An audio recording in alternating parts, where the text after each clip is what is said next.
1 രാജാക്കന്മാർ 2-ാം അധ്യായം.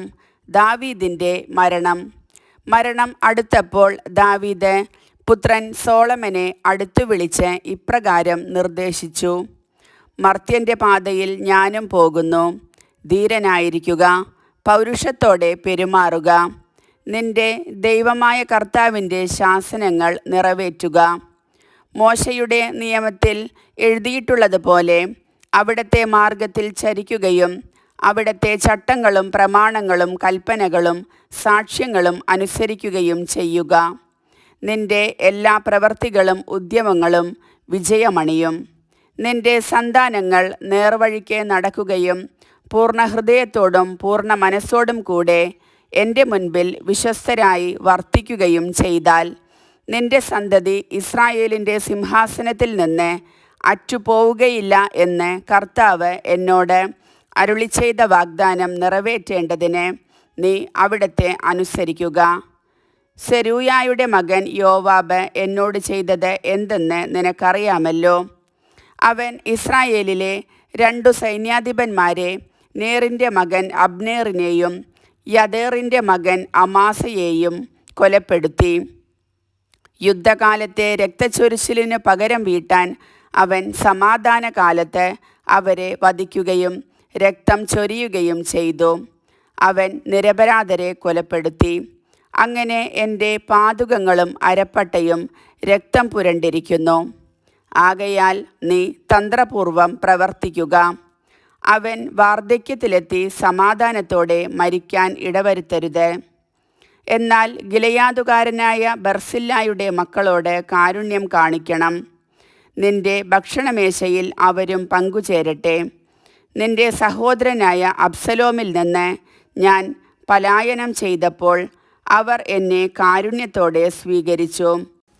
ബഹൂറിംകാരനും ബെഞ്ചമിൻ ഗോത്രജനുമായ ഗേരായുടെ മകൻ ഷിമയി നിന്നോട് കൂടെയാണല്ലോ.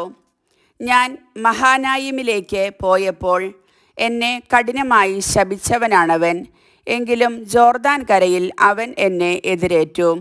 അതിനാൽ അവനെ ഞാൻ വാളിനിരയാക്കുകയില്ലെന്ന് കർത്താവിൻ്റെ നാമത്തിൽ സത്യം ചെയ്തിട്ടുണ്ട്. എന്നാലും അവൻ നിരപരാധനാണെന്ന് കരുതരുത്. അവനോട് എന്തു ചെയ്യണമെന്ന് നിനക്കറിയാം. നീ ബുദ്ധിമാനാണല്ലോ.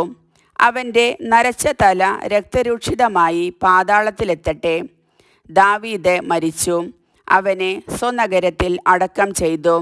അവൻ ഇസ്രായേലിൽ 40 വർഷം ഭരിച്ചു. 7 വർഷം ഹെബ്രോണിലും 33 വർഷം ജെറൂസലേമിലും. പിതാവായ ദാവീദിൻ്റെ സിംഹാസനത്തിൽ സോളമൻ ആരൂഢനായി. അവൻ്റെ രാജ്യം സുപ്രതിഷ്ഠിതമായി. സോളമൻ എതിരാളികളെ നിർമ്മാർജ്ജനം ചെയ്യുന്നു. അങ്ങനെയിരിക്കെ ഹഗ്ഗീത്തിൻ്റെ മകൻ അദോനിയ സോളമൻ്റെ അമ്മ ബത്ശബായെ ചെന്നു കണ്ടു. നിന്റെ വരവ് സൗഹാർദ്ദപരമാണോ എന്ന് അവൾ അവനോട് ചോദിച്ചു. അവൻ പറഞ്ഞു, സൗഹാർദ്ദപരം തന്നെ. എന്നാൽ എനിക്ക് ചിലത് പറയാനുണ്ട്. പറയാനുള്ളത് പറയുക.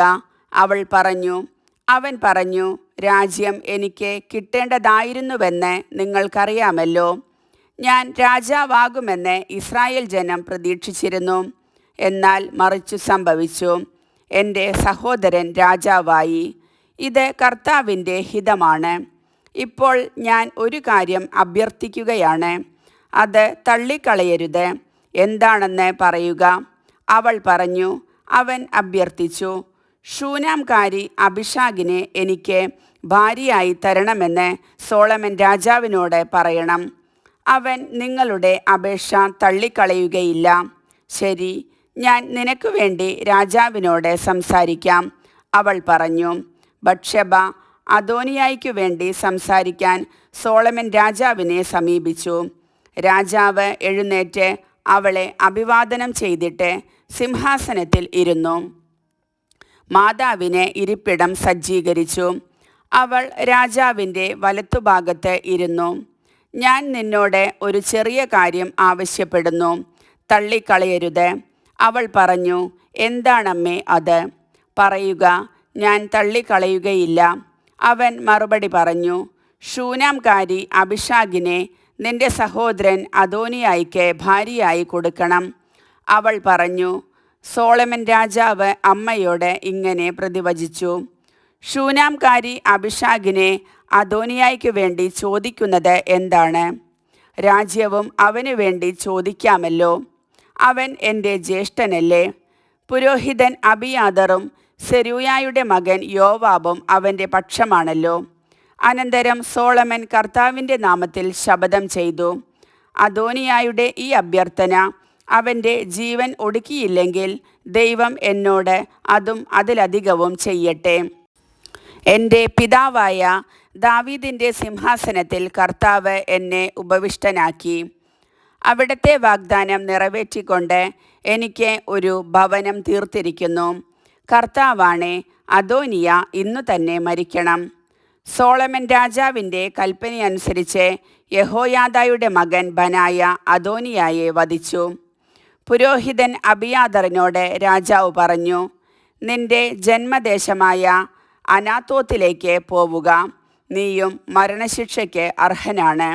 എങ്കിലും ഇപ്പോൾ ശിക്ഷിക്കുന്നില്ല.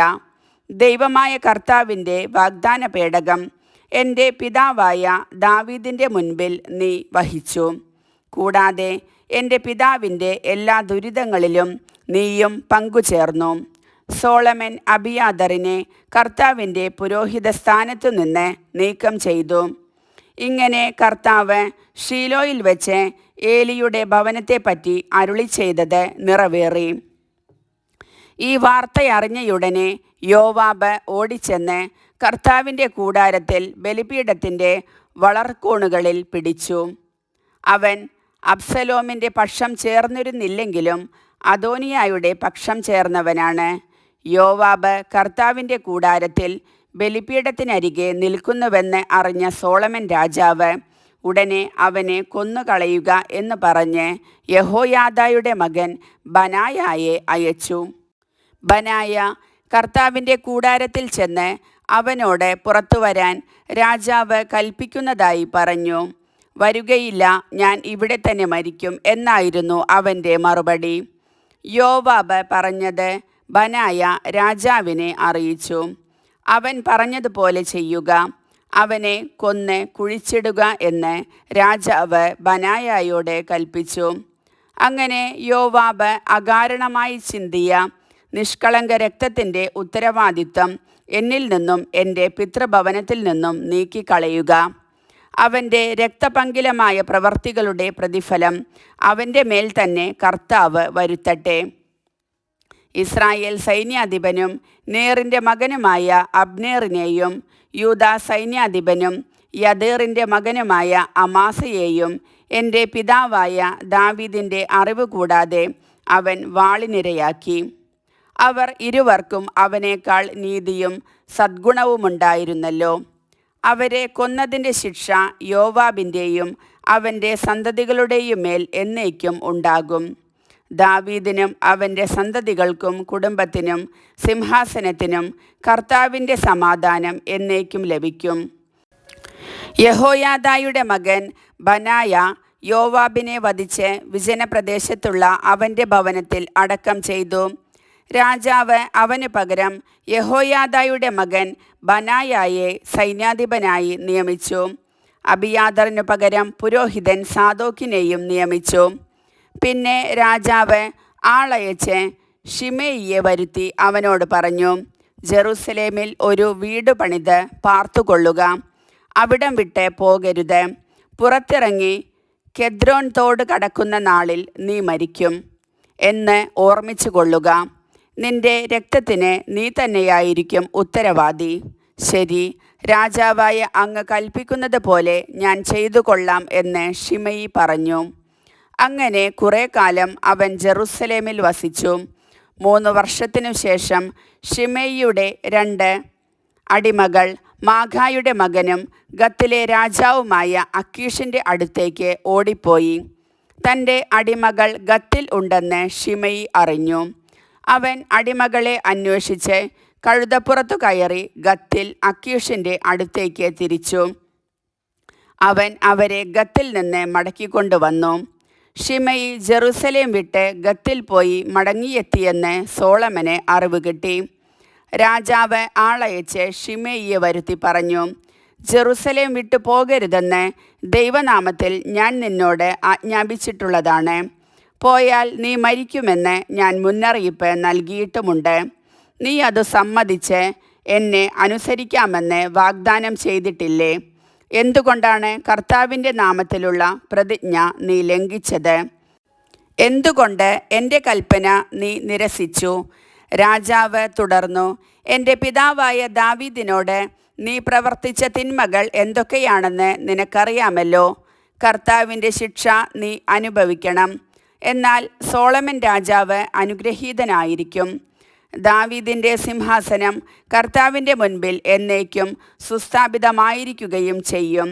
രാജാവ് യഹോയാദായുടെ മകൻ ബെനായായോട് കൽപ്പിച്ചു. അവൻ ഷിമെയിയെ വധിച്ചു. അങ്ങനെ രാജ്യം സോളമൻ്റെ കയ്യിൽ സുസ്ഥിരമായി. കർത്താവിൻ്റെ വചനം.